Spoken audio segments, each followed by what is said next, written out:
તાલુકાના ભારાપરથી કરીને હાજાપર પાટિયા સુધીનો રસ્તો એકદમ ખખડધજ બની ગયો છે અને આવા ખખડધજ રસ્તાથી વાહન ચાલકો તેમજ લોકો પરેશાની ભોગવી રહ્યા છે, પરંતુ આ વિસ્તારના ચૂંટાયેલા નેતાઓ તેમજ આ વિસ્તારના ધારાસભ્યનું પેટનું પાણી પણ નથી હાલતું। આ વિભાગના અધિકારીઓ એસીવાળી ઓફિસમાં બેસીને પ્રજાના ટેક્સનું પગાર લે છે, પરંતુ પ્રજા માટે કામ નથી કરવું, જે આ રોડની હાલત ઉપરથી દેખાઈ આવે છે। અને આવા અનેક રોડ રસ્તાઓ છે જેની આવી ભયંકર હાલત છે, પરંતુ વહીવટતંત્રને તેમજ આ વિભાગના સરકારી કર્મચારીઓને કામ નથી કરવું, ત્યારે જ રોડની આવી હાલત થાય છે। જો આ રોડ તાત્કાલિક ધોરણે બનાવવામાં નહીં આવે તો ટૂંક જ સમયમાં ઉગ્ર આંદોલન કરવાની ફરજ પડશે, એવું કચ્છના લડાયક અને જાગૃત નાગરિક મયુરભાઈ મહેશ્વરી જણાવ્યું હતું। નમસ્કાર, હું મયુર મહેશ્વરી, અધ્યક્ષ કચ્છ જિલ્લા આંતરરાષ્ટ્રીય ભીમસેના। આજે આપના માધ્યમથી જણાવવાનું કે કચ્છ જિલ્લાનું ભુજ તાલુકાનું ભારાપરથી જે હાજાપર પાટિયા તરફ જવાય જે રોડ આશરે 7 થી 8 કિલોમીટરનો રોડ છે, એ રોડમાં મોટા મોટા ખાડાઓ થયા છે। એ રોડની હાલત એકદમ ખખડધજ બની ગઈ છે અને જ્યારે પણ આ રોડ રિપેરિંગ કરવામાં આવે છે પાછો તૂટી જાય છે અને રિપેરિંગ એટલે મતલબ માટી નાખવામાં આવે છે। બાકી ખરેખર આ કેટલા વર્ષથી રોડ બન્યું છે, શું બન્યું છે એની તટસ્થ તપાસ થવી જોઈએ।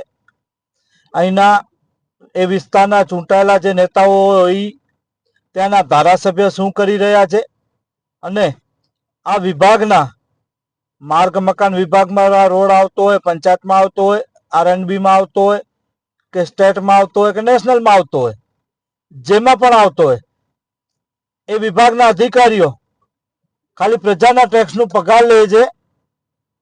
એ લોકોને એસીવાળી ઓફિસોમાં બેસવું છે અને પ્રજાના ટેક્સનું પગાર લેવું છે, પણ ખરેખર આ લોકોને કામ નથી કરવું। ત્યારે મને કહેવું પડે છે કે આ રોડની હાલત ત્યાંના લોકો જોઈ અને હેરાન થઈ ગયા છે, વાહન ચાલકો હેરાન પરેશાન થાય છે।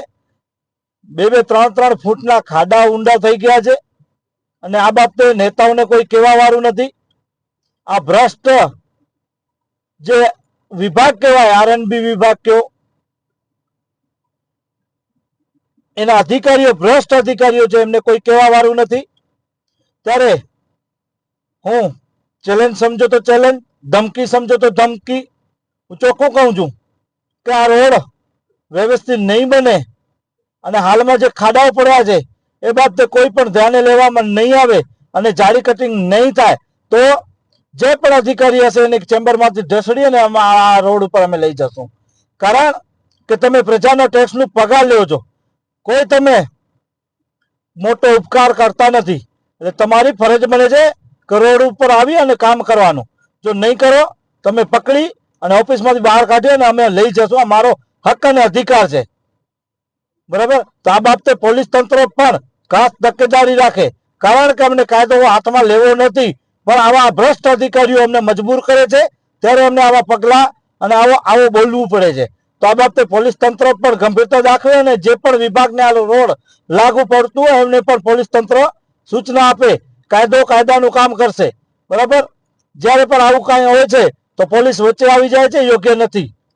તો આ બાબતે પોલીસ પણ માનવતા દાખવે અને આ રોડનું સર્વે કરે કે ખરેખર શું છે। તો આ બાબતે તટસ્થ તપાસ થવી જોઈએ અને આ રોડ જે પણ 7-8 કિલોમીટરનો થતો હોય એ રોડનું જો કદાચ પાણીની તકલીફ હોય, ચોમાસામાં પાણી ભરાતું હોય ને એવું કંઈ હોય તો આ બાબતે આરસીસી રોડ આખો બનાવવામાં આવે, વ્યવસ્થિત રીતે રોડ બને, એનો ખોદકામ કરી અને વ્યવસ્થિત બનાવવામાં આવે। આટલા લાખો રૂપિયા, કરોડો રૂપિયાની ગ્રાન્ટો રોડો માટે આવતી હોય છે તો એ કામ કેમ નથી થતો? કેમ ગુણવત્તા મુજબ જે કામ નથી થતો? કેમ કોણ આમાંથી રૂપિયા ખાઈ જાય છે? એની તટસ્થ તપાસ થવી જોઈએ। જો આ બાબતે કંઈ પણ નિર્ણય નહીં આવે તો ટૂંક જ સમયમાં આ રોડ ઉપર ઉગ્ર આંદોલન કરવામાં આવશે અને જે પણ જવાબદાર અધિકારી હશે, કર્મચારી હશે, એને ઓફિસમાંથી અમે ઢસડી કરી અને આ રોડ ઉપર લઈ આવશું, જેની હું આપના માધ્યમથી જણાવું છું। જય હિન્દ, જય ભારત।